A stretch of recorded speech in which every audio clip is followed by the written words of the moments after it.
നമ്മളെ AC Milan കോഴിക്കോടുള്ള residential academic വേണ്ടിയിട്ടുള്ള ഒരു ട്രയൽസിനെ കുറിച്ച് ഞാനൊരു വീഡിയോ ചെയ്തിരുന്നു. കോഴിക്കോട് വയനാട് ജില്ലയിലെ കുട്ടികൾക്ക് വേണ്ടിയിട്ടുള്ള ഒരു ട്രയൽസിനെ പറ്റി. അപ്പൊ അതിന്റെ റിസൾട്ട് വന്നിട്ടുണ്ട്. റിസൾട്ട് ഇവിടെ അവർ തന്ന റിസൾട്ട് നമ്മൾ പബ്ലിഷ് ചെയ്യാണ്. ഒരു ജില്ലയിൽ സെലക്ഷൻ നടത്തുക എന്ന് പറയുന്നതിനർത്ഥം ആ ജില്ലയിലെ കുട്ടികൾക്ക് മാത്രം പങ്കെടുക്കാൻ പറ്റൂ എന്നല്ല.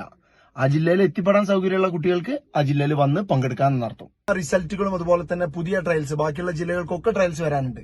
അതിന്റെ രജിസ്ട്രേഷൻ ഓരോ ജില്ലകൾക്കും എപ്പോൾ ചെയ്യണം, എപ്പോഴായിരിക്കും ഓരോ ജില്ലയിലും ട്രയൽസ് നടക്കുക എന്നുള്ളതൊക്കെ വിശദമായ വീഡിയോസ് നമ്മളെ ചാനലിൽ വന്നുകൊണ്ടേയിരിക്കും. മുഴുവൻ വിവരങ്ങളും നമ്മൾ പറയുന്നത് നമ്മളെ യൂട്യൂബ് ചാനലിലായിരിക്കും. അപ്പൊ മൈ ഗെയിം എന്നുള്ള യൂട്യൂബ് ചാനൽ നിങ്ങൾ ഫോളോ ചെയ്യുക. ബെല്ലൈക്കൻ എനാബിൾ ചെയ്തിട്ട് ശ്രദ്ധയോടുകൂടെ നിന്ന് വരുന്ന ട്രയൽസുകളെ പറ്റി പൂർണ്ണമായ വിവരം, എങ്ങനെ രജിസ്റ്റർ ചെയ്യാം, രജിസ്ട്രേഷൻ ഫോം ഫില്ല് ചെയ്യുന്നതടക്കം കൃത്യമായ വിവരങ്ങൾ ചാനലിൽ ടൈം ബൈ ടൈം ആയിട്ട് വന്നുകൊണ്ടേയിരിക്കും. ഓക്കെ, കൂടെ കൂടിക്കോളും.